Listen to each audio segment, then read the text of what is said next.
Greetings of the day students. तो last lecture में हमने बात की थी पीडीए और सीएफजी के इक्विवेलेंस के बारे में कि कोई भी पीडीए गिवन हो तो उसको सीएफजी में कैसे कन्वर्ट कर सकते हैं और सीएफजी गिवन हो तो उसको पीडीए में कैसे कन्वर्ट कर सकते हैं।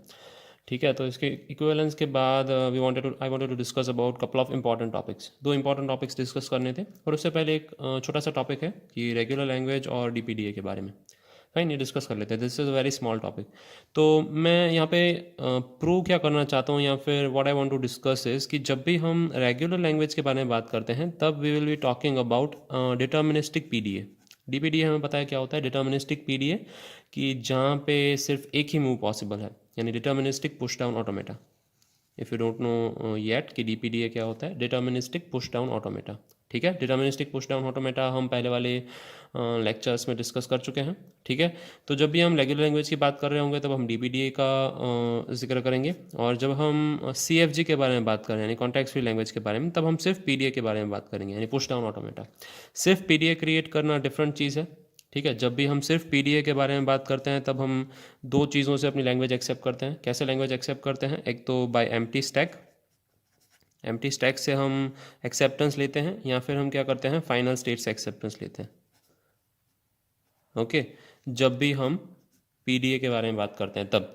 और जब डीपीडीए बनाना आता है, आपको डीपीडीए बनाना पूछा जाता है कि डिटर्मिनिस्टिक पुश डाउन ऑटोमेटा बनाइए, तो क्या करेंगे वो हम डिस्कस करेंगे। ठीक है, तो अगर कोई डीपीडीए है जो इस तरीके से डिफाइंड है, 7 टपल है, नहीं पता है तो क्विकली डिवाइस कर लेते हैं। नम सेट ऑफ स्टेट्स क्या हैं, इनपुट सिंबल क्या है, स्टैक सिंबल्स क्या हैं, ट्रांजिशन फंक्शन क्या है, इनिशियल स्टेट की जहाँ स्टार्ट हो रहा है वो क्या है, इनिशियल स्टैक सिंबल और फाइनल स्टेट्स। ठीक है, ये टपल्स होते हैं किसके लिए? डिटर्मिनिस्टिक पुश डाउन ऑटोमेटा के लिए। तो कोई भी अगर ट्रांजिशन फंक्शन इस तरीके से दिया गया है कि डेल्टा ऑफ कोई एक स्टेट क्यू, इनपुट सिंबल ए, स्टैक सिंबल एक्स, तो उसके लिए सिर्फ वन मूव पॉसिबल है, ओनली वन मूव। ठीक है, फॉर एनी स्टेट क्यू, कोई भी एक स्टैक सिंबल और कोई भी एक इनपुट सिंबल। ठीक है, तो डीपीडीए बनाएंगे कैसे? हमें अगर कोई भी रेगुलर लैंग्वेज के बारे में डीपीडीए बनाने के लिए पूछा जाए या बोला जाए तो just a second, I hope now it is visible. Fine, तो सिंपल है, दो ही स्टेप हैं। सबसे पहले अगर हमें डीपीडीए कोई भी रेगुलर लैंग्वेज के लिए ही डिज़ाइन करने को बोला जाएगा, as I mentioned earlier. So RL है तो उसका रिलेशन किसके साथ है? DPDA. R L has a relation with DPDA. ठीक है, तो इक्विवेलेंट सबसे पहले डीएफए बना लेंगे। हमें आरएल दी गई है, हमें आरएल में से डीएफए बनाना आता है। हम सेकंड चैप्टर में सीख गए हैं कि आरएल में से हम डीएफए कैसे बना सकते हैं। तो सबसे पहले इक्विवेलेंट डीएफए बना लेंगे और हर एक ट्रांजिशन को लिख लेंगे बस। ठीक है, ट्रांजिशन को कैसे लिखेंगे वो मैं आपको बताऊंगा, पर हर एक ट्रांजिशन को लिख लेंगे कि क्यू आई में ए आ रहा है तो हम क्यू जे में जा रहे हैं। ठीक है, तो उसको हम किस तरीके से लिखेंगे? हर बार यहाँ पे स्टैक में Z0 दिखा देंगे और वहीं पे Z0 रहेगा। मतलब कौन सा ऑपरेशन हो गया? neither push nor pop. ये कौन सा ऑपरेशन है? नॉप ऑपरेशन है, यानी पुश भी नहीं और पॉप भी नहीं, ऐसे ऑपरेशन में हम दिखा देंगे। अगर हमने डीएफए बनाया है तो वो चीज़ फाइनल है कि हमारे पास ट्रांजिशन होगा कि क्यू आई में कौन सा इनपुट सिंबल में हम कहाँ जा रहे हैं। तो क्यू आई में कौन से इनपुट सिंबल से कहाँ जा रहे हैं, हमारे पास तीन चीज़ें हैं, ये तीन चीज़ें, और बाकी की दो चीज़ों में हमें क्या पुट करना है? Z0 पुट करना है। ठीक है, एक छोटा सा एग्जाम्पल देख लेते हैं। तो ये एग्जाम्पल क्या कहता है? Design a DPDA for binary number divisible by 3। तो जब भी आपको डीपीडीए डिज़ाइन करने के बारे में बोला जाए तो जैसे हमने डिस्कस किया है वो किसके लिए होगा? रेगुलर लैंग्वेज के लिए ही होगा। तो अगर रेगुलर लैंग्वेज के लिए तो इसके लिए क्या पॉसिबल है? एफ पॉसिबल है। हमने दो स्टेट देख ली है। सबसे पहले इक्विवेलेंट डीएफए डिज़ाइन कीजिए। तो स्टेप मैं लिख रहा हूँ, डिज़ाइन इक्विवेलेंट डीएफए। ओके, हमें इक्विवेलेंट डीएफए डिज़ाइन करना है। तो बाइनरी नंबर डिविजिबल बाई 3, तो इसका डीएफए हम ऑलरेडी डिस्कस कर चुके हैं। ठीक है, हम सेकेंड चैप्टर में, नहीं देखा है तो you can just go to the video of second chapter and see it in the examples of chapter 2। ठीक है, तो मैं ये क्विकली ड्रॉ कर लेता हूँ वहाँ से। ओके फाइन, तो स्टेप 1 मैंने लिख लिया है कि इक्विवेलेंट डीएफए कैसे डिज़ाइन करते हैं। तो इक्विवेलेंट डीएफए गिवन कोई भी रेगुलर लैंग्वेज का ये है। ठीक है, अगर आपको डीपीडीए डिज़ाइन करने के लिए बोला गया है तो आपको डीएफए ड्रॉ करना ज़रूरी है। ठीक है, अब इस गिवन डीएफए के लिए हमें क्या करना है? डीपीडीए लिखना है, यानी कि डिटर्मिनिस्टिक पुश डाउन ऑटोमेटा। तो डिटर्मिनिस्टिक पुश डाउन ऑटोमेटा की डेफिनेशन के हिसाब से एम इज इक्वल्स टू, यहाँ पे डेफिनेशन दी गई है। सेट ऑफ स्टेट्स हमारे क्या हैं? Q0 Q1 Q2। तो मैं यहाँ पे लिख लेता हूँ Q0 Q1 Q2। सबसे पहले सेट ऑफ स्टेट्स मांगे गए हैं। फिर इनपुट सिंबल्स हमें पता है 0 और 1 दो ही हैं। फिर स्टैक सिम्बॉल्स, तो स्टैक सिम्बॉल्स हमें पता है कि 0 और 1 के साथ साथ Z0 भी होता है, तो 0 1 स्टैक सिम्बॉल लिखेंगे, साथ में लिखेंगे Z0। फाइन, स्टैक सिंबल हो गए। फिर ट्रांजिशन फंक्शन हम लिखने वाले हैं नीचे, उसके बाद Q0, Q0 का मतलब स्टार्टिंग सिंबल, तो हमारा स्टार्टिंग सिंबल Q0 ही है। Okay, then we have Z0, हमारा स्टैक सिंबल भी Z0 है, और set of final states, set of final states में क्या है, Q0 है। इतनी इन्फॉर्मेशन हमारे पास है जो हमने लिख ली है गिवन DPDA के लिए। बस बाकी क्या है, ट्रांजिशन फंक्शन डिफाइन करना। ट्रांजिशन फंक्शन डिफाइन कर लेते हैं, बहुत सिंपल है। एक तो डेल्टा दिया गया है और हमें किस फॉर्म में लिखना है, ठीक है, तो वो हमारे पास नीचे है। हमें किस फॉर्म में लिखना है कि डेल्टा QI में ए इनपुट सिंबल आने पे हम QJ में पहुंच रहे हैं, और यहाँ पे दोनों जगह पे Z0 फिक्स्ड है, ठीक है, तो वो ट्राई करते हैं। ओके, सबसे पहले Q0 से स्टार्ट करते हैं। Q0 में इनपुट सिंबल 0 आने पे लेट्स से यहाँ पे हमें फिक्स है Z0 ही डालना है, इज इक्वल्स टू हम कहाँ जा रहे हैं, तो हम जा रहे हैं 0 इनपुट सिंबल पे, वहीं पे रह रहे हैं, तो Q0 में Z0, ठीक है। सो इस तरीके से, अगर आपको ये समझ में नहीं आया तो मैं क्या करता हूँ, पहले सारे मूव्स लिख लेता हूँ। डेल्टा ऑफ Q0 में अब 1 आने पे हम कहाँ जा रहे हैं, I am not writing Z0, 1 आने पे हम जा रहे हैं Q1 में, तो I am going into Q1। Okay, Q0 में 1 आने पे Q1 में, अभी आ जाते हैं Q1 में, तो Q1 में 0 आने पे हम कहाँ जा रहे हैं, और डेल्टा ऑफ Q1 में 1 आने पे हम कहाँ जा रहे हैं, that I am gonna right. Okay, Q1 में 0 आने पे हम जा रहे हैं Q2 में, ओके, एंड देन Q1 में 1 आने पे हम जा रहे हैं वापस Q0 में। Okay, now couple of transitions are remaining Q2 के लिए, ठीक है, I hope it is visible. Delta of Q2 में 0 आने पे हम कहाँ जा रहे हैं, इज इक्वल्स टू, और डेल्टा ऑफ Q2 में 1 आने पे हम कहाँ जा रहे हैं, ठीक है। तो इसको लिख लेते हैं। Q2 में 0 आने पे हम जा रहे हैं Q1 में वापस जा रहे हैं, और Q2 में 1 आने पे हम Q2 में ही रह रहे हैं, ठीक है। और ये बाकी की जो खाली जगह है वो सारी जगह पे क्या आएगा, Z0 आएगा, stack symbol initial.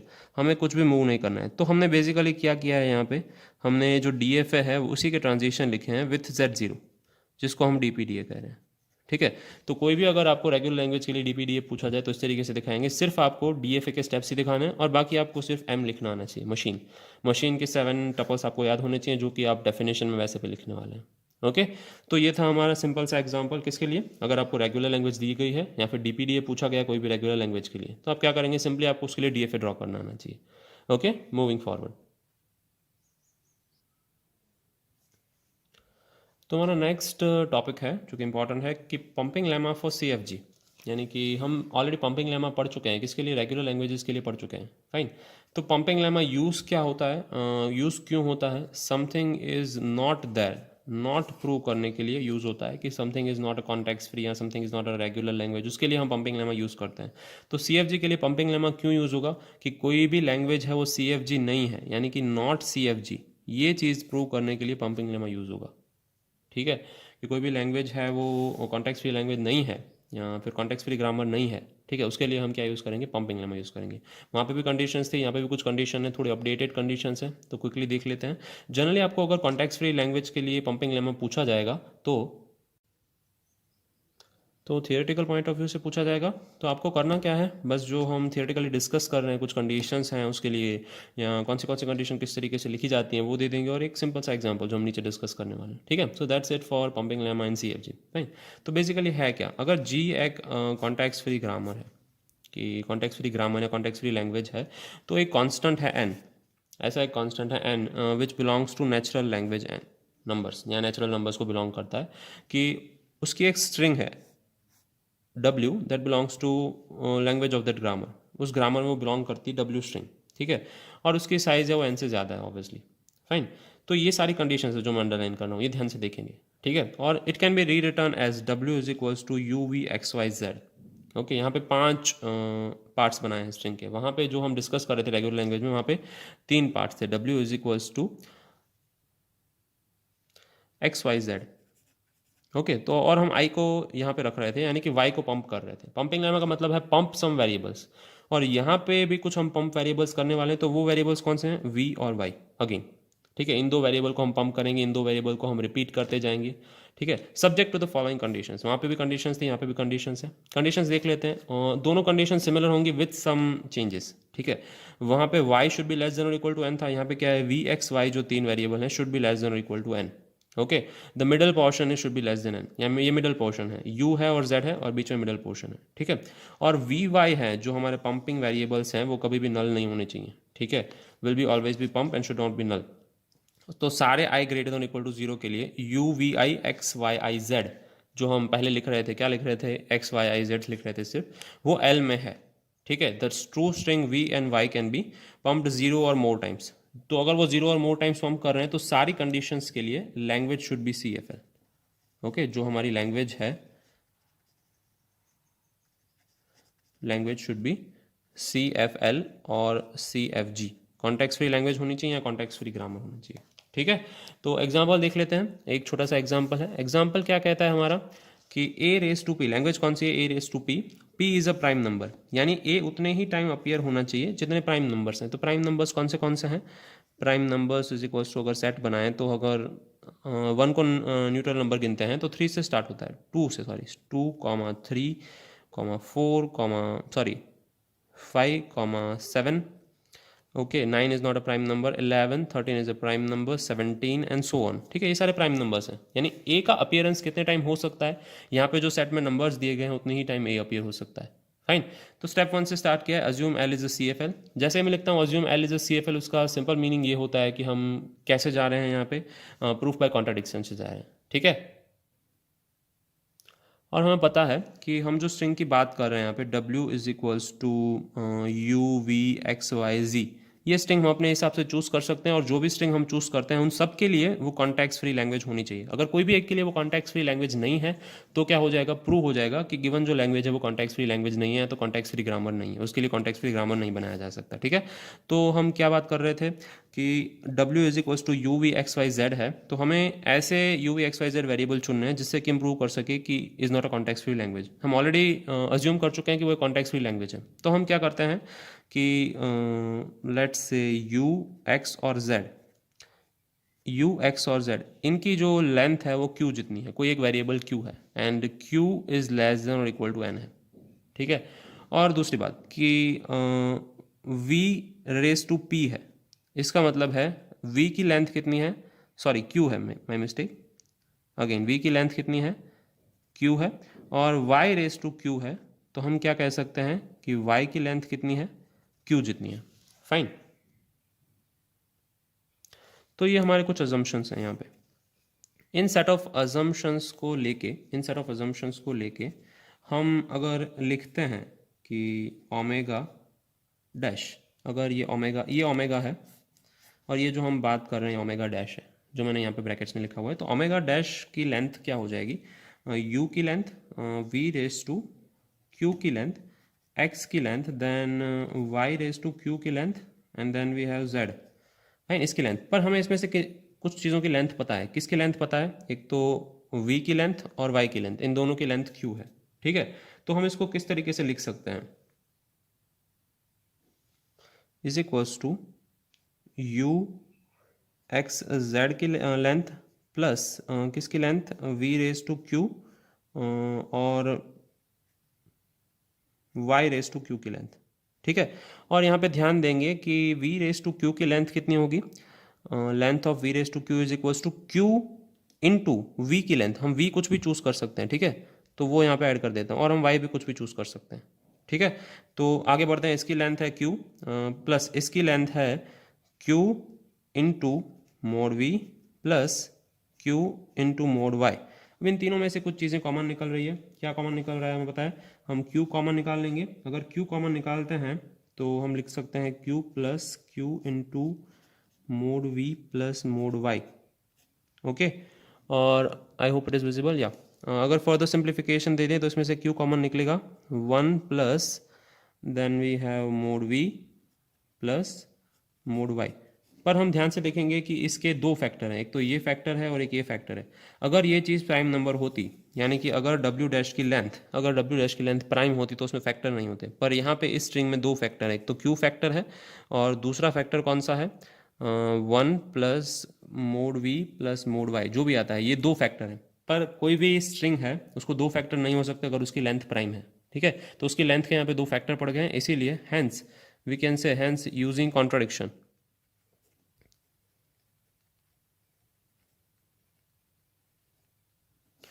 hence using contradiction it is proved that L is not CFL, यानी कॉन्टेक्स्ट फ्री लैंग्वेज नहीं है, ठीक है। सो इस तरीके से हम पंपिंग लेमा के रूल्स का यूज़ करके, ठीक है, पंपिंग लेमा के रूल्स हमने कहाँ यूज़ किए हैं, प्रूव बाय यूजिंग कॉन्ट्राडिक्शन में। अगर हमें कॉन्ट्राडिक्शन से प्रूव करना है उसमें हमने यूज़ किए हैं किसके रूल्स, पंपिंग लेमा के रूल्स। तो इस एक छोटा सा एग्जांपल आप लिख सकते हैं जब आप पंपिंग लेमा की थियरी लिख रहे हैं। तो जनरली थियरी में पूछा जाता है तो अच्छे से एग्जाम्पल और थियरी करेंगे। Okay, moving forward. और नेक्स्ट है एक छोटा सा टॉपिक, इजी और छोटा सा टॉपिक है, क्या है कि कॉन्टेक्स्ट फ्री लैंग्वेज की क्लोजर प्रॉपर्टीज़ कैसी हैं। हमने सबकी क्लोजर प्रॉपर्टीज़ देखी हैं। क्लोजर प्रॉपर्टीज़ का मतलब होता है रेगुलर लैंग्वेज की भी देखी हैं और अब CFL की देख रहे हैं, कॉन्टेक्स्ट फ्री लैंग्वेजेस की या कॉन्टेक्स्ट फ्री ग्रामर की। तो क्लोजर प्रॉपर्टीज़ होती क्या है, जब हम दो लैंग्वेज गिवन है उसका यूनियन करते हैं, कॉन्केटेनेशन करते हैं, उसको स्टार ऑपरेशन असाइन करते हैं, ठीक है, जो भी करते हैं, तब वो कैसा बिहेव करती है। तब ऑपरेशन परफॉर्म करने के बाद वो स्टिल रेगुलर लैंग्वेज ही रहती है, कॉन्टेक्स्ट फ्री लैंग्वेज ही रहती है, उसको उसकी क्लोजर प्रॉपर्टीज कहते हैं कि वो क्लोज्ड है कि नहीं, ठीक है। क्लोज्ड का मतलब क्या है कि CFL is closed under union, concatenation और नील स्टार। जब हम कोई भी गिवन कॉन्टेक्स्ट फ्री लैंग्वेज पे यूनियन ऑपरेशन परफॉर्म करते हैं, कॉन्केटेनेशन ऑपरेशन परफॉर्म करते हैं या क्लीन स्टार ऑपरेशन परफॉर्म करते हैं, तब वो ऑपरेशन के बाद भी क्या रहती हैं, CFL ही रहती हैं, ठीक है। इन ऑपरेशंस के बाद भी गिवन लैंग्वेज क्या रहेगी, कॉन्टेक्स्ट फ्री लैंग्वेज रहेगी, इसीलिए वो क्लोज्ड है under these operation. Is not closed under these operation का मतलब है वो नॉन CFL बन जाती हैं, यानी जब आप उनको ये ऑपरेशन अप्लाई करते हैं तब वो CFL नहीं रहती है, ठीक है। इसीलिए इन ऑपरेशंस को कहते हैं कि context free language is not closed under these operation. तो सबसे पहले देख लेते हैं एग्जाम्पल के थ्रू कि हमारे पास दो कॉन्टेक्स्ट फ्री लैंग्वेज है, L1 है और L2 है, जिनका ग्रामर है G1 और G2, जिसमें वेरिएबल V1 है, टर्मिनल T1 है, कुछ प्रोडक्शंस हैं जो P1 है और स्टार्टिंग सिंबल S1 है। सिमिलरली नीचे V2, T2, P2 और S2 है। हमें पता है कि वेरिएबल है, ये टर्मिनल्स हैं, ये प्रोडक्शंस हैं और ये स्टार्टिंग सिंबल है, ठीक है, दोनों के अलग अलग हैं। अब उन लैंग्वेजेस पे हम डिफरेंट डिफरेंट ऑपरेशंस अप्लाई करेंगे, ठीक है। तो स्टार्ट करते हैं कौन से ऑपरेशन से, यूनियन ऑपरेशन से। L1 union L2। अगर मुझे दो कॉन्टेक्स्ट फ्री लैंग्वेजेस या ग्रामर का यूनियन करना है तो मैं क्या करूँगा, सबसे पहले उनके वेरिएबल्स को मिक्स कर दूंगा, ठीक है, वेरिएबल्स को मिक्स कर दूंगा, उसमें एक कॉमन स्टार्ट प्रोडक्शन ऐड कर दूंगा, यानी मेरे वेरिएबल्स क्या हो जाएंगे, V1 union V2 union start symbol. यहाँ पे क्या थे, ध्यान से देखिए, सिर्फ V1 थे, इसके V2 हैं, दोनों का यूनियन करूंगा तो मिला के एक ग्रामर बनेगा G, जिसमें एक नया स्टार्ट सिंबल आएगा। उसमें मुझे दो ही प्रोडक्शन ऐड करना है, S gives S1, S gives S2, यानी S gives S1 S2, ये प्रोडक्शन में ऐड कर दूंगा जो कि सबसे फर्स्ट प्रोडक्शन होगा। बाकी के दोनों के प्रोडक्शंस में कॉपी पेस्ट कर दूंगा, यानी कि दोनों के टर्मिनल T1 यूनियन T2 होंगे और प्रोडक्शन क्या होगा, P1 यूनियन P2 दोनों प्रोडक्शन, और एक प्रोडक्शन में एक्स्ट्रा डाल रहा हूँ कि S gives S1 S2, और स्टार्टिंग सिंबल क्या हो जाएगा, S1 या S2 में से सिर्फ S हो जाएगा, ठीक है। तो इस तरीके से हम अगर करते हैं तो नई जनरेटिंग जो लैंग्वेज है G, ये भी क्या है, कॉन्टेक्स्ट फ्री लैंग्वेज ही रहती है या कॉन्टेक्स्ट फ्री ग्रामर ही रहता है, इसीलिए it is closed under union operation, ठीक है। नेक्स्ट क्या है, कॉन्केटेनेशन। कॉन्केटेनेशन यानी L1 L2 है, तो L1 L2 भी सिमिलर है, उसमें मैं S1 और S2 की जगह पे एक ही प्रोडक्शन डालूंगा। कौन सा प्रोडक्शन डालूंगा, S gives S1 dot S2। यहाँ पे मैं सेम चीज़ कर रहा हूँ, वेरिएबल्स को मैं क्या कर रहा हूँ, यूनियन कर रहा हूँ, एक नया स्टार्टिंग सिंबल चाहिए मुझे, टर्मिनल्स को भी मैं यूनियन कर रहा हूँ, और प्रोडक्शंस में क्या कर रहा हूँ, P1 यूनियन P2 है और एक नया प्रोडक्शन एक ही डाल रहा हूँ कि S gives S1 S2। Starting symbol obviously S1 या S2 में से क्या हो जाएगा, सिर्फ S हो जाएगा। ओके, सो इस तरीके से हम सिर्फ एक प्रोडक्शन डाल के और उनके वेरिएबल्स टर्मिनल्स हैं प्रोडक्शन से वो चेंज करके, किस तरीके से चेंज कर रहे हो मैंने यहाँ पे लिखा हुआ है, ठीक है। G1 G2 देखेंगे और जो इक्विवेलेंट G है, कॉन्केटेनेशन में इक्विवेलेंट G अलग है, यूनियन में इक्विवेलेंट G अलग है, वो सारे देख लेंगे, ठीक है। इस तरीके से हम जो लैंग्वेज जनरेट कर रहे हैं, तो अगेन ये भी क्या है, कॉन्टेक्स्ट फ्री ग्रामर है, राइट, क्योंकि वो क्लोज्ड अंडर कॉन्केटेनेशन है। कैसे है हमने देख लिया, क्योंकि इन दोनों में यूनियन ऑपरेशन परफॉर्म करने से और एक नया प्रोडक्शन ऐड करने से कोई कॉन्टेक्स्ट फ्री ग्रामर में चेंजेस आते नहीं, इसीलिए वो क्लोज्ड है अंडर कॉन्केटेनेशन और union. Next last but not the least operation है हमारा clean star operation. Clean star operation क्या कहता है, L स्टार, मतलब रिपीटेशन चाहिए। रिपीटेशन चाहिए कितनी बार, 0 और मोर टाइम्स, ओके, 0 और मोर टाइम्स मुझे रिपीटेशन चाहिए। तो सिर्फ लैंग्वेज अगर L1 की बात कर रहे हैं, यानी कि G1 की बात कर रहे हैं, तो अगर लैंग्वेज L1 का मुझे बार बार रिपीटेशन चाहिए तो मैं दो प्रोडक्शन ऐड कर रहा हूँ यहाँ पे, ध्यान से देखिए कि S gives S S1, मतलब S1 को मैं बार बार रिपीट कर सकता हूँ। कैसे, यहाँ पे देख लेते हैं कि S गिवन है, उसको मैं फर्दर डिवाइड कर रहा हूँ एस एस वन, तो अगेन यहाँ पे मेरे पास एस आ गया है, इसको मैं अगेन डिवाइड कर सकता हूँ किस में, एस एस वन। तो ये क्या हो रहा है, रिकर्जन हो रहा है, यानी कि हम एस वन को बार बार रिपीट कर सकते हैं। तो मोर टाइम्स तो आ गया पर जीरो टाइम्स अभी नहीं आया, तो जीरो टाइम्स के लिए मैंने कौन सा प्रोडक्शन ऐड किया है, एस गिव्स एप्सिलॉन। तो अगर हम ये दो प्रोडक्शन ऐड करते हैं, S gives S S one epsilon, तो हमारा जो गिवन ग्रामर है G1 वो इक्विवेलेंट हो जाएगा कि किसके, क्लीन स्टार ऑपरेशन के, और स्टिल वो क्या रहेगा, CFG रहेगा। तो ध्यान रखेंगे कि ये भी क्या है, अगेन CFG है, फाइन। उसमें नए वेरिएबल हमने ऐड नहीं किए हैं, हम लैंग्वेज L1 की बात कर रहे थे, यहाँ पे V1 ही है, टर्मिनल T1 ही है, ठीक है। पर प्रोडक्शन हमने एक ऐड किया है कि P1 है प्रोडक्शन, जो इसमें प्रोडक्शन P1 थे उसमें एक प्रोडक्शन ऐड करिए, S gives S S one और एप्सिलॉन, और हमने स्टार्टिंग सिंबल चेंज किया है, ठीक है। वेरिएबल में भी यहाँ पे ऐड होगा V1 union starting symbol S, fine, क्योंकि इसमें स्टार्टिंग सिंबल S नहीं है, ठीक है। यहाँ पे छोटी सी मिस्टेक है हमारी, चेंज कर लेंगे कि V1 की जगह पे यहाँ पे क्या आएगा, V1 यूनियन S आएगा, ओके। प्रोडक्शन हम ऐड कर रहे हैं, स्टार्टिंग सिंबल भी चेंज कर रहे हैं, तो that is why it is closed under Kleene star operation, fine. Kleene star का मतलब होता है जीरो और more appearance, simply, okay. Moving forward, हमने देखा था कि कॉन्टेक्स्ट फ्री ग्रामर है वो किसके अंडर क्लोज नहीं है, इंटरसेक्शन के अंडर क्लोज नहीं है, और किसके अंडर क्लोज नहीं है, कॉम्प्लीमेंटेशन के अंडर क्लोज नहीं है। तो हमने दोनों का छोटा सा एग्जांपल ले लिया है। अज्यूम करते हैं कि लैंग्वेज L1 कुछ ऐसी है कि A raise to N, B raise to N और C रेस टू M, यानी appearance of A and B should be same, C different हो सकते हैं, ज़्यादा हो सकते हैं, कम हो सकते हैं, डजेंट मैटर, पर A B का अपीयरेंस सेम होना चाहिए, number of A and B same होने चाहिए। L2 क्या कहती है कि A जितने भी हों, नंबर ऑफ B और नंबर ऑफ C का अपीयरेंस सेम होना चाहिए, यानी ये दो सेम है, यहाँ पे ये दोनों चीज़ें सेम है, ठीक है। इसका अपीयरेंस डिफरेंट है, इसका अपीयरेंस डिफरेंट है, क्लियर है। इसमें A एंड B सेम है, इसमें B एंड C सेम है, इन दोनों का ग्रामर मैंने यहाँ पे लिखा हुआ है, फाइन। ग्रामर हम ऑलरेडी पढ़ चुके हैं, कैसे जनरेट करते हैं गिवन का, अगर आपको आता है तो you can just check it by pausing the video, okay, and doing it by yourself, ये ग्रामर एकदम करेक्ट है, फाइन। पर प्रॉब्लम क्या होगा, अगर वो इंटरसेक्शन ऑपरेशन, बात किसकी कर रहे हैं, इंटरसेक्शन ऑपरेशन की बात कर रहे हैं, तो अगर इंटरसेक्शन के अंडर CFL क्लोज्ड है, कॉन्टेक्स्ट फ्री लैंग्वेज क्लोज्ड है, तो जब हम L1 इंटरसेक्ट L2 करेंगे, L1 इंटरसेक्ट L2 करेंगे, तो ये भी क्या होना चाहिए, कॉन्टेक्स्ट फ्री ग्रामर होना चाहिए, क्या होना चाहिए, कॉन्टेक्स्ट फ्री ग्रामर होना चाहिए। ध्यान रखेंगे, कोई एक स्ट्रिंग है जो L1 union L1 intersection L2 में बिलोंग करती है, फाइन। तो L1 क्या कह रहा है, A और B के नंबर सेम होने चाहिए, number of appearance of A and B should be same. L2 क्या कहता है, number of appearance of B and C should be same. तो ओमेगा जो हमारा है, जो बिलोंग करता है L1 इंटरसेक्शन L2 में, वहां पे क्या होगा, equal number of A and B होंगे, okay, A equal to B, number of A equal to number of B होंगे, और equal number of B and C होंगे, यानी कि number of B equal to number of C। इसका मतलब होता है, अगर A इक्वल टू B लिख रहा हूं मैं और B इक्वल टू C लिख रहा हूं, तो इसका सिंपल मीनिंग क्या होता है, A equal to B equal to C होता है। इसका मतलब है तीनों के अपीयरेंस सेम है, तो तीनों के अपीयरेंस अगर सेम है तो वो लैंग्वेज हम कैसे लिख सकते हैं, L1 intersection L2 is equals to A raise to N, B raise to N और C raise to N, where N is greater than equal to 0।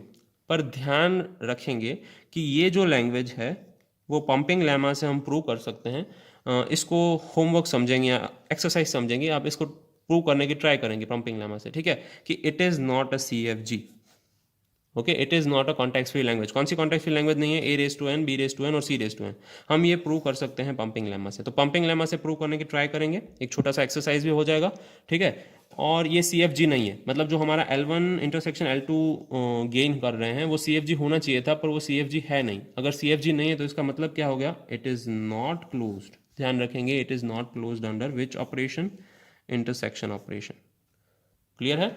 Moving forward, next operation हमारा कौन सा है, just a second, yeah, I hope it is visible now. Next operation is complementation operation, okay, तो CFL is closed under complementation, is not closed, fine, actually में it is not closed है, my mistake, पर हमने यहाँ पे लिखा हुआ है assume का मतलब है CFL is closed under complementation, तो हम यहाँ पे किससे प्रूव कर रहे हैं, मेथड ऑफ कॉन्ट्राडिक्शन, ओके, हम मेथड ऑफ कॉन्ट्राडिक्शन यूज करने वाले हैं, ध्यान रखेंगे। तो कॉन्ट्राडिक्शन से कैसे प्रूव करेंगे, अज्यूम कर लेते हैं कि CFL इज क्लोज अंडर कौन सा ऑपरेशन, कॉम्प्लीमेंटेशन। तो अगर L1 कॉन्टेक्स्ट फ्री है तो L1 डैश भी कॉन्टेक्स्ट फ्री होगा, L2 कॉन्टेक्स्ट फ्री है तो L2 डैश भी कॉन्टेक्स्ट फ्री होगा, ठीक है। तो हम क्या परफॉर्म करते हैं, L1 dash union L2 dash, ये भी क्या हो जाएगा, कॉन्टेक्स्ट फ्री, ओके। ये क्यों कॉन्टेक्स्ट फ्री हो जाएगा, क्योंकि यूनियन ऑपरेशन कौन सा है, union operation is closed under context free languages, ठीक है, इसीलिए ये भी कॉन्टेक्स्ट फ्री हो गया। Fine, L1 dash union L2 dash. अब ध्यान रखेंगे L1 dash union L2 dash context free है, इसको भी डैश लगाते हैं, ये भी कॉन्टेक्स्ट फ्री है। ये क्यों कॉन्टेक्स्ट फ्री है? क्योंकि हमने अज्यूम किया हुआ है, we have assumed which thing? Complementation. We have assumed complementation to be context free. ये एक पॉइंट है और ये कॉन्टेक्स्ट फ्री है। Fine, this thing is context free. पर अगर हम De Morgan रूल्स लगाएं तो De Morgan's रूल क्या कहता है? इसका मतलब ये हो जाएगा सिंपली,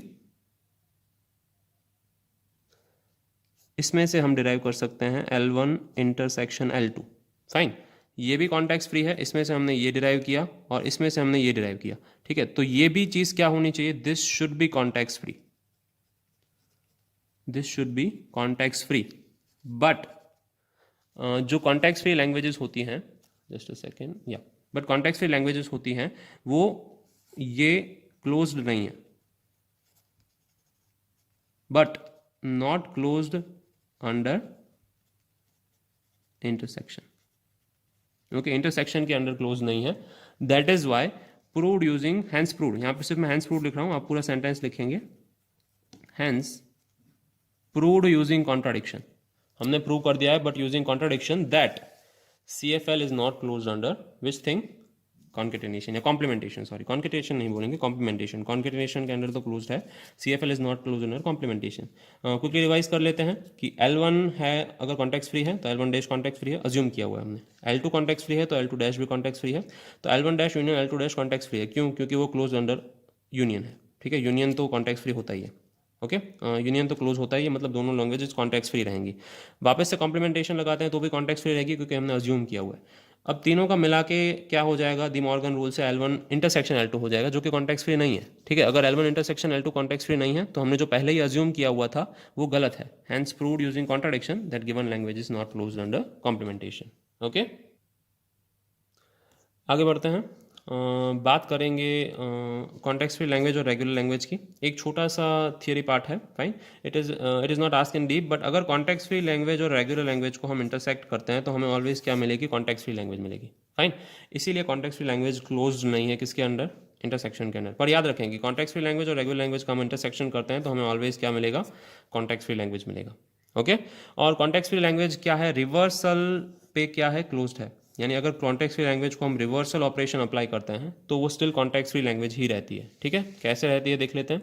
तो एक ग्रामर है जिसमें VTPNS है, variable terminal production and start symbol है, तो उसको हम P को सिर्फ PR कर देंगे, बाकी सब चीज़ें सेम रखेंगे। वेरिएबल्स सेम है, टर्मिनल सिंबल सेम है, प्रोडक्शंस को चेंज कर रहे हैं, स्टार्टिंग सिंबल भी सेम है, ठीक है। तो PR परफॉर्म कैसे करते हैं, प्रोडक्शंस को चेंज कैसे करते हैं? अगर आपको A गिव्स अल्फा दिया गया है, अगेन अल्फा क्या है? एक सेंटेंशियल फॉर्म है, alpha belongs two variable plus terminals which is one और मोर, ठीक है। तो उसको चेंज कैसे करेंगे? उसको रिवर्स कर देंगे, यानी सेंटेंशियल फॉर्म को रिवर्स कर देंगे। अगर आपको S गिव्स, कोई एक स्टार्टिंग सिंबल है S गिव्स, उसमें A B और C स्मॉल c दिया गया है, तो उसको हम लिखेंगे S गिव्स C B और A। मैंने इसको रिवर्स कर दिया है, तो ये क्या हो गया? ये आपका बिलोंग्स टू P हो गया, तो ये आपका बिलोंग्स टू क्या हो गया? P रेस टू R, यानी प्रोडक्शन का रिवर्स हो जाएगा, ठीक है। तो that is why both grammars are context free. हमने कोई भी ऐसी चीज़ नहीं लिखी है जो कॉन्टेक्स्ट फ्री ना हो या उसके रूल का उल्लंघन हो, ठीक है। Still both grammars are context free, that is why context free language is close under reversal operation, fine. तो क्लोजर प्रॉपर्टीज हमने बात की ग्रामर की, उसकी तरह उसकी कुछ एल्गोरिदमिक प्रॉपर्टीज होती हैं। एल्गोरिदमिक यानी उसके लिए कुछ एल्गोरिदम्स डिज़ाइन होते हैं। तो कैसे एल्गोरिदम डिज़ाइन होते हैं? चेक करने के लिए, क्या चेक करने के लिए? कि लैंग्वेज है वो एम्प्टी लैंग्वेज तो नहीं है, उसके अंदर एक भी प्रोडक्शन ना हो, एक भी वेरिएबल ना हो, एक भी टर्मिनल ना हो, ये चेक करने के लिए, ठीक है। अगर लैंग्वेज एम्प्टी है कि नहीं, फिर कोई भी स्ट्रिंग है वो लैंग्वेज में बिलोंग करती है कि नहीं, वो भी चेक करना चाहिए। We have done this earlier कि लैंग्वेज बिलोंग करती है कि नहीं, गिवन ग्रामर से ही जनरेट हो पाती है कि नहीं। तो अगर लैंग्वेज गिवन ग्रामर से जनरेट हो पाती है कि नहीं, वो दो तरीके से चेक होता है। Top down parsing, we have done this top down parsing, और दूसरा है bottom up parsing. Top down parsing में हम क्या करते हैं? एस पहले होता है, उसमें से हम लैंग्वेज जनरेट करते हैं। लेट्स से एस में से 1S है, फिर एस क्या जनरेट कर रहा है? लेट्स से अगेन 0 जनरेट कर रहा है, तो हमारी स्ट्रिंग है 10। कोई भी गिवन ग्रामर है, लेट्स अज्यूम कर लेते हैं, तो हमारी स्ट्रिंग 10 जनरेट हो रही है। टॉप डाउन पासिंग यानी एस से चालू कर रहे हैं और स्ट्रिंग में जा रहे हैं, ठीक है। और अगर बॉटम अप पार्सिंग की बात करते हैं तो बॉटम अप पार्सिंग में उल्टा होता है। अगर हमें स्ट्रिंग दी गई है 10 तो हम इसमें से जनरेट करते हैं। कैसे जनरेट करते हैं? लेट्स से यहाँ पे 0 को मैं रिप्लेस कर सकता हूँ s से, ठीक है। तो इसके बाद हो जाएगा 1s। अगर इसको हम रिप्लेस करेंगे 10 को तो 1s हो जाएगा। अगेन 1s एक प्रोडक्शन है, s में से निकाल रहे हैं, तो इसका मतलब इसको हम क्या लिख सकते हैं? s लिख सकते हैं। फाइन, तो यहाँ पे स्ट्रिंग में से हम s में जा रहे हैं। आई होप इट इज़ विजिबल, या। और अब यहाँ पे क्या कर रहे हैं? s में से हम क्या जनरेट कर रहे हैं? स्ट्रिंग जनरेट कर रहे हैं। तो ये टॉप डाउन पार्सिंग है और ये बॉटम अप पार्सिंग है। जनरली थियोरेटिकली पूछा जा सकता है। It is not basically in your course, but yeah it can be included in some minor part of your course. Fine, so this is it. I guess we'll complete our push down automata chapter here. From next lecture, we'll be starting Turing machine. Okay, I hope you understood this. Yeah, you can reach out to me for doubts. Okay, we'll keep it to this only. Thank you. Good day.